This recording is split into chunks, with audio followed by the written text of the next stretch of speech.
여러분의 구독은 영상을 제작하는 데 큰 힘이 됩니다. 영상을 보시기 전에 구독과 좋아요 꼭 부탁드리겠습니다. 아울러 회원이 되시기를 원하시는 분들은 유튜브 채널 홈피 구독 옆에 있는 가입 버튼을 눌러주시기 바랍니다.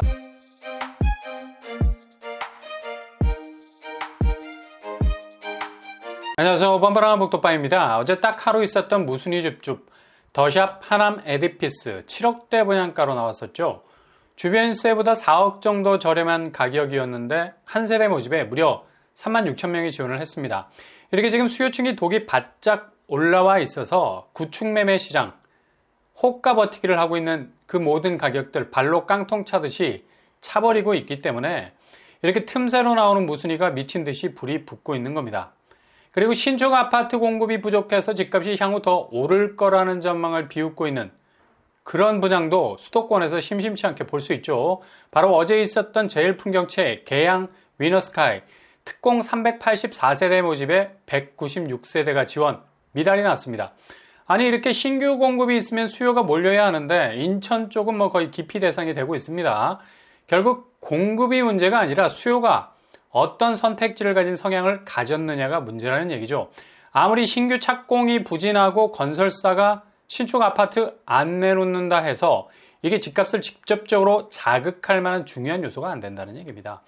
이거 불안 심리 조장에서 집값 버블을 더 키울 수 있는 왜곡된 편견을 낳게 하는 해석이라는 얘기죠. 당장 신규 공급이 이렇게 나와도 입지에 따라서 선택지는 완전히 달라질 수 있기 때문에 신규 공급과 집값과의 연관성은 이론적인 근거일 뿐 실제 시장에선 선호도 차이에 따라서 아무리 신규 공급 쏟아져도 그냥 쌩을 까버리는 분위기가 나온다는 얘기죠. 그리고 소사역 월드 메르디앙 120세대 일반 공급 1순위 지원을 102세대가 했습니다. 여기도 수요가 붙질 못했습니다. 물론 무순위 줍줍을 무한으로 돌려서 미분양권을 털 수 있겠으나 이렇게 아무리 신규 아파트라 해도 명암이 분명 엇갈린다는 얘기죠. 그리고 오산에서의 분양 오목천역 덜리브 특공 84세대밖에 모집하지 않았는데요. 지원자는 28세대가 다야. 이런 식으로 신규 공급 부족이 절대로 수요를 얼어붙게 하는 게 아니라 수요의 성향, 그러니까 선호도에 따라서 공급이 아무리 붕어빵 찍어내듯이 쏟아내도 제대로 된 공급이 될 수 없다는 얘기입니다. 결국 건설사 신규 착공 지연이나 공급 일정 연기는 집값 상승과는 별 연관성이 없는 오히려 공급이 확 줄어들어서 집값이 엄청 뛸 수 있다는 집값 버블의 수위를 더 높일 수 있는 자극에 지나지 않을 수가 있다는 얘기죠.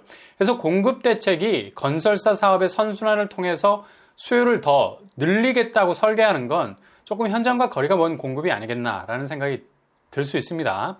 정말 하반기가 심각한 사태를 맞이할 가능성이 어느 때보다도 더 높은 건 이런 수요와 공급의 밸런싱에서 나오는 게 아니라 바로 금리죠, 금리.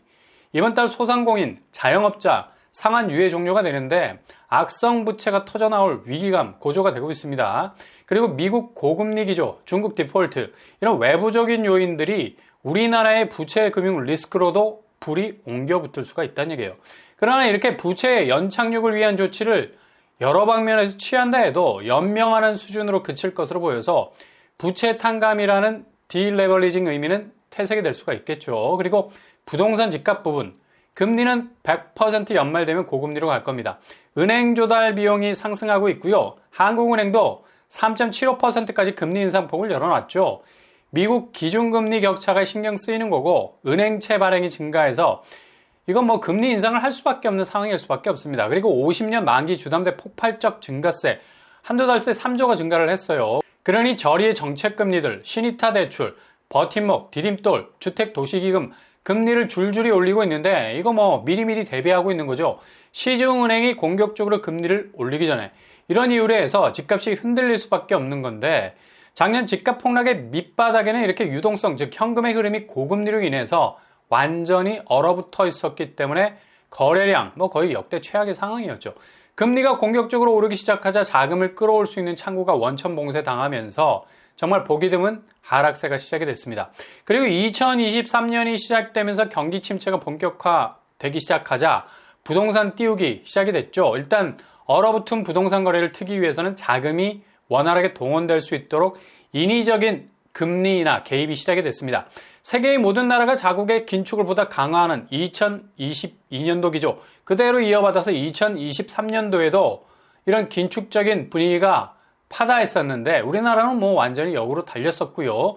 부동산 경기 부양책의 가장 첫 단추로 할 수 있는 금리를 또 주택담보대출을 공격적으로 내리기 시작을 했죠. 이 방아쇠를 본격적으로 당길 수 있었던 건 다름 아닌 한국은행의 기준금리 동결이 백업 역할을 했던 거고요. 중앙은행의 금리 동결은 곧 모든 시중은행 금리 방향성과 연관이 되기 때문에 일단 기준금리를 완전히 다르게 가져갔었습니다. 5연속 3.5%, 지금 미국 기준금리가 2% 차이 보이죠. 이런 분위기 속에서 본격적인 은행사들의 여신 대출금리 3% 선까지 내려가기 시작을 했고요. 자금이 확보된 들, 부동산 규제에 묶여있으면 현금이 흘러들어가지 못하잖아요. 그래서 부동산 규제를 대대적으로 풀었었고요. 단지 신축 분양 아파트를 무주택자만 살 수 있게 하는 것이 아니라 1주택자도 무주택자 청약 지위에 이르기까지 규제를 완화해줬습니다.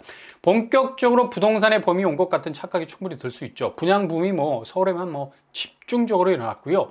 무조건 저리에 대출 땡겨서 서울 아파트 사놓으면 이후 집값이라는 자산 가치가 대폭 늘어나게 돼서 대출, 원금 이자는 물론 어마어마한 시세 차익도 챙길 수 있다는 생각이 지배적이기 때문이죠. 너도 나도 물 들어올 때 노져보자. 그러나 이게 사단이 난 겁니다. 실제로 지난 2분기 국내은행의 모든 대출 잔액 1031조 수준에 이르게 됐고요. 증가세 어마무시합니다. 거의 1분기에 비해서 3배에 달하는 증가폭. 경기가 좋으면 충분히 선순환적인 개인의 수익률로 이런 빚은 충분히 갖고도 남겠죠. 그러나 우리나라 올해 잠재 경제 성장률 1% 선에서 왔다 갔다 합니다. 그만큼 생산적인 경제활동으로 벌어들일 수 있는 돈이 기업은 물론이고 개인도 상당히 쪼그라들었다는 얘기죠. 그러니 연체율이 걱정될 수밖에 없고요. 빚이 폭탄이 된다는 건 바로 빚을 제때 갚지 못하는 연체율 증가인데 주담대 연체율이 0.21%로 2019년 이후에 가장 높은 수치로 올라섰습니다. 그리고 우리나라 최대 교육국 중에 하나인 중국 경기는 거의 떡락 수준이고요. 디플레이션 징조 아주 뚜렷하게 보이고 있죠. 거의 돌아올 수 없는 강을 건너고 있고요. 이러니 지금 물밀듯이 몰아친 빚내고 보자는 식의 부동산 매입 분위기는 그냥 한 방에 골로 갈 수 있는 내관이 될 수밖에 없다는 겁니다. 지금 그렇게 착하게 금리 장사했던 시중은행 금리 다시 7% 선까지 육박하고 있고요. 결국 8% 금리도 찾아볼 수 있는 가능성 높겠죠. 빚은 이자 감당이라는 폭풍이 있는데 영끌의 비극, 이자 감당하지 못해서 정말 최후의 비극을 맞이하는 것 아니겠습니까? 그냥 개인 파산이 도미노처럼 일어날 수도 있고요. 어느 영끌하신 분의 현타, 이거 남의 일 아닙니다. 5억짜리 대출 받은 거 보니까 특례 보금자리론 받은 것 같은데 지금 원리금만 250만 원 월 내고 있다는 얘기죠.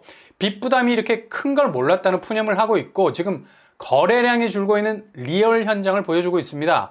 집주인들이 너나 나나 할 것 없이 호가를 확 올리니까 거래는 뚝 끊어져 버린 거고 이자 계산기로 두드려 오면 대출 원금은 5억인데 총 상환 금액이 8억 8천이야.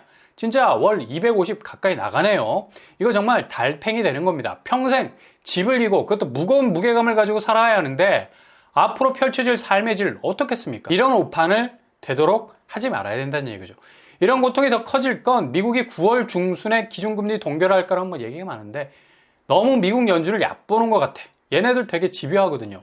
기준금리 인상 쪽으로 확실하게 갈 것이기 때문입니다. 이런 상황인데도 하느니 지금까지 금리 동결을 유지한 건 영끌이라는 개인 파산을 막기 위한 주담대 금리 인하의 축을 잡아주는 쪽도 있었지만 더 큰 범위에서 제2금융권 위기가 터질 것에 대한 위기를 관리하는 차원에서 지금껏 동결을 유지한 건데요. 이 스탠스도 3.75% 상단까지 금리 인상폭 이제 더 이상 우리가 동결할 수 없다 열어놨기 때문에 조만간 분위기 확 바뀌게 될 겁니다. 결국 매물이 지금도 서울 같은 경우 오늘 7만 3천 건이 넘어섰습니다. 이렇게 7만 건이 쏟아져 나오는데 이건 금리 인상 모드와 함께 드라이브가 제대로 걸려서 엄청나게 터져 나올 가능성 높겠고요. 결국 미국 국채 금리가 무섭게 오르고 있기 때문에 한국은행의 금리 인상과 별개로 미국 국채와 다이렉트로 연결되어 있는 우리나라 은행채 금리 상승으로 주담대 금리 계속해서 오르게 될 겁니다. 지금 영끌하신 분들 바람대로 집값이 제대로 올라줘야 이런 리스크가 충분히 해소가 될 건데 거래 절벽 심화되고 있죠. 매물은 폭발적으로 증가하고 있죠. 좀 전에 말씀드린 대로 오늘 7만 3천 건 넘어섰습니다. 지금 반등작이다 뭐다 하고 나오는 거래가 저점 대비 일부에서 나온 회복세일 뿐 긴 횡보를 거쳐서 하락으로 가는 궤적을 뚜렷하게 긋고 있다는 겁니다. 결국 상승 반전을 이룰 여타의 추진력이 확실히 하반기에는 훅 달릴 것이기 때문에 신고가를 이어주는 추세 반등은 어렵다는 얘기죠. 이런 현상 그대로 실거래 현상 보여주고 있습니다. 최근 고독적 시세가 심상치가 않습니다. 고독 롯데캐슬 베네루체 고점 16억 대비 직거래 10억이 나왔는데요. 정상거래가와 그리 큰 차이 없어 보이고요. 정상거래가는 대략 4억 정도의 낙폭 기록하고 있네요.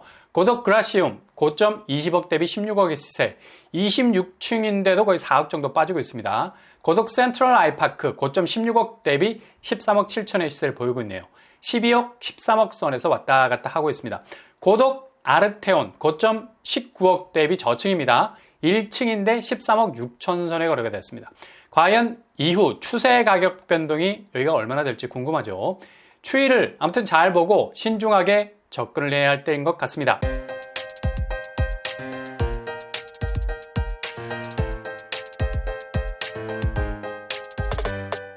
오늘의 부동산 캐릭터처 하반기 부동산 시장의 대격변 이미 세팅값은 정해져 있습니다.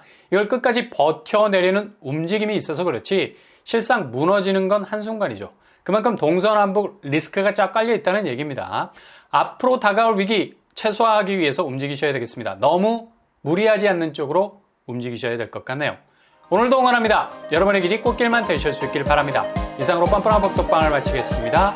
구독과 좋아요 부탁드립니다. 감사합니다.